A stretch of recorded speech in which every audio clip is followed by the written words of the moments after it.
que es muy interesante y que sobre todo en este tiempo de festividades navideñas la gente se formula la pregunta de si debe el cristiano celebrar la Navidad o cuánto, ¿verdad?, de bíblico tiene celebrar la Navidad. Hay una realidad y es que la Biblia no menciona la palabra Navidad, pero sí menciona la palabra nacimiento, ¿verdad?, que es la que traducimos en español por natividad, la natividad del Señor. Y hay una serie de aspectos que vamos a estar mencionando en esta hora y que son medulares y que pienso que en cierta manera, ¿verdad?, nos puede ayudar para afirmarnos más en las cosas que pertenecen a la vida y a la piedad, ¿verdad? Y que son las cosas del Señor. Una de las cosas pues que hemos mencionado es que la Navidad no se considera dentro del calendario eclesiástico, por lo menos de muchas iglesias evangélicas, aunque sí, pues la celebramos como tal. Ahora, ¿cómo debemos de celebrar? Bueno, al menos nosotros acostumbramos a celebrar y conmemorar los 4 primeros domingos antes de la Navidad, que es lo que llamamos Adviento. Y Adviento en latín significa Adventus. Por otro lado, entonces, lo que connota es advenimiento del Señor, ¿verdad? De que el Señor vino por primera vez en carne, en los días de su carne, porque obviamente luego va a regresar en gloria y majestad. Y Romanos 14, 5 al 6, es muy significativo y dice lo siguiente: uno hace diferencia entre día y día, otro juzga iguales todos los días, cada uno esté plenamente convencido en su propia mente. El que hace caso del día lo hace para el Señor, y el que no hace caso del día para el Señor lo hace. El que come para el Señor come, porque da gracias a Dios, y el que no come para el Señor no come y da gracias a Dios. Esta escritura aparece en la carta del apóstol Pablo a los romanos, o la epístola de Pablo a los romanos, y es bien interesante, ¿verdad?, viendo este versículo, porque Pablo está hablando de una libertad de conciencia, de cosas que podemos realizar para el Señor y que nadie nos debe juzgar. Bueno, ni en los días, pero tampoco en las bebidas, ¿verdad? Y cuando habla de bebidas, pues hablando de comida, lo que comemos, si es que comemos lechón o comemos vegetales, etcétera, que era una de las problemáticas graves para el tiempo de la iglesia de Galacia, de los Gálatas, cuando Pablo también hace unas advertencias similares. Y esto hay que tomarlo en consideración. Otro aspecto significativo es que, de acuerdo a la historia, esta fecha que coincide con la celebración de las Navidades era las famosas celebraciones de la Saturnalia, ¿verdad? Y ahí pues sale la figura de Semiramis y otra serie de figuras que se adoraban en la antigüedad y que la gente asocia con la celebración de Navidad, porque todos sabemos históricamente hablando que Jesús no nació un 25 de diciembre, y realmente nosotros como cristianos no nos interesa tanto saber específicamente la fecha del natalicio de Jesús, y obviamente repetimos, y bíblicamente no nació el 25 de diciembre. Pero, ¿qué celebramos? Bueno, uno de los aspectos significativos que celebramos es precisamente que Él se encarnó. Como dice la Escritura, se encarnó de una virgen, y para nosotros eso es altamente significativo. Hay unas escrituras, por ejemplo, primera de Corintios dice lo siguiente, 11:25: asimismo también tomó la copa después de haber cenado, diciendo: esta copa es el nuevo pacto en mi sangre, haced esto todas las veces que la bebiereis en memoria de mí. Fíjate que la Navidad o la celebración nos hace recordar no solamente la encarnación, sino también nos hace recordar que Jesucristo fue propicio a nuestros pecados, es decir, que se sacrificó en muerte de cruz, por tanto es nuestro redentor. Y para nosotros es sumamente importante recordar que de la misma manera que se fue, Él regresará. Otras escrituras muy importantes está en segunda de Pedro, ¿verdad?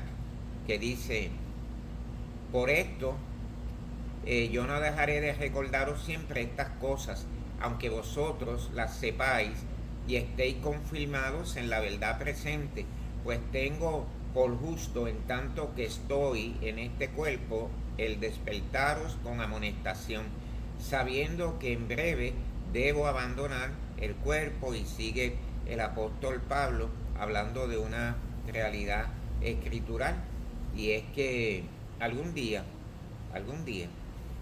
puede ser cercano o lejano, abandonaremos este cuerpo, es decir, iremos a la directa presencia del Señor.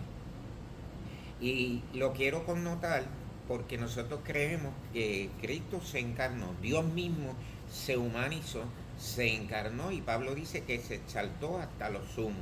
Y la Biblia dice que el Señor participó de carne y de sangre de la misma manera que nosotros, porque nosotros pues nacimos obviamente del vientre de una mujer, como fue el caso de Jesús. Es decir, que la Navidad es una época propicia para hablar no solamente del nacimiento de Cristo, sino que también Él se encarnó de una virgen, y que esto cumplía la profecía. Todavía hay gente en este tiempo y que se denomina cristiano, y que lamentamos que nieguen el nacimiento virginal de Cristo, porque para nosotros es una doctrina definitivamente medular y muy importante dentro del mundo evangélico. Ahora, después de saber de que mucha gente objeta celebrar la Navidad, y aún pues arguyen que muchos de los reformados lo hacían, de acuerdo a la escritura que leímos de Pablo, todo eso es respetable. Si alguien no quiere celebrar la Navidad, no hay problema, no debe haber ningún tipo de problema con eso. Ahora, para aquellos que siempre celebramos esta festividad, connotamos de que lo hacemos en un aspecto reverente, ¿verdad?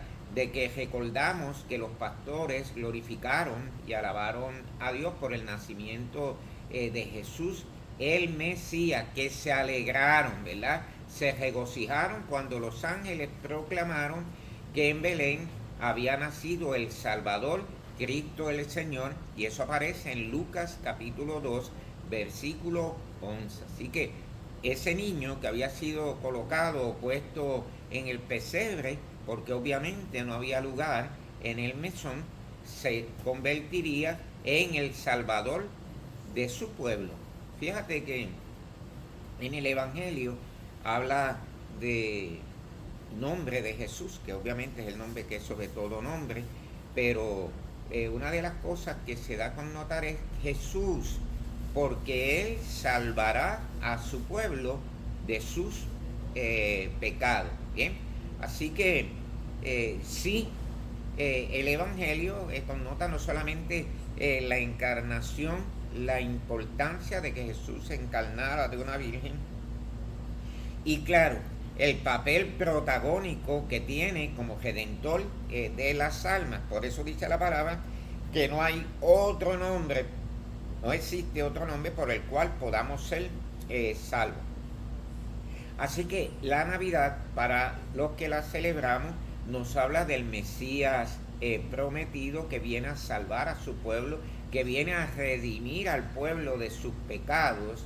Y fíjate que es interesante ciertas porciones de la Escritura, como Mateo 1:21, que dice: y dará a luz un hijo, y llamarás, escúchalo, llamarás su nombre Jesús, porque Él salvará a su pueblo, y eso es importante, de sus pecados. Así que vemos el objetivo de que Jesús se encarnara.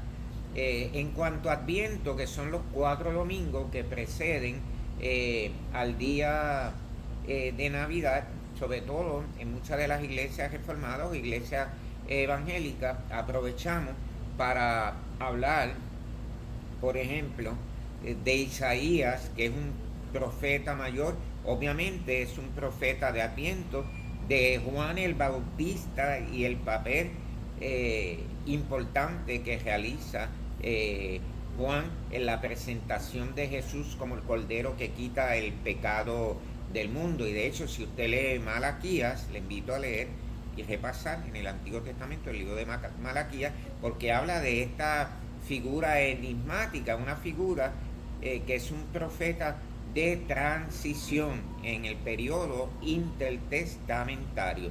Y Juan es una figura medular. Por ejemplo, María, y siempre repasamos en Adviento el Magnificat, ¿verdad? O la oración de alabanza que María da reconociendo a Jesús como su Señor y Salvador. Y eso para nosotros también es importantísimo.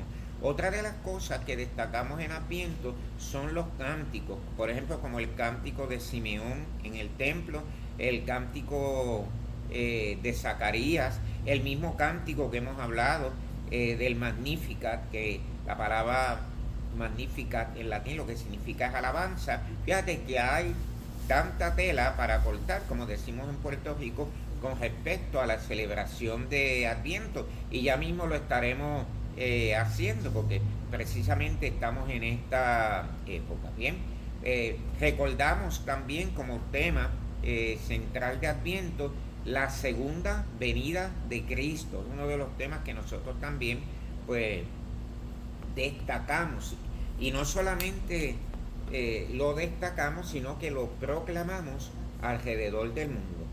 Yo creo que más allá de censurar que si pones el árbol de Navidad o no lo pones porque el libro de Jeremías dice, etcétera, hay una realidad. Respetamos al que no lo hace, pero no es ningún aspecto de idolatría, no tiene nada que ver con aquellos árboles muy suntuosos que se engalanaban en el Antiguo Testamento y que la gente lo hacía como objeto de idolatría.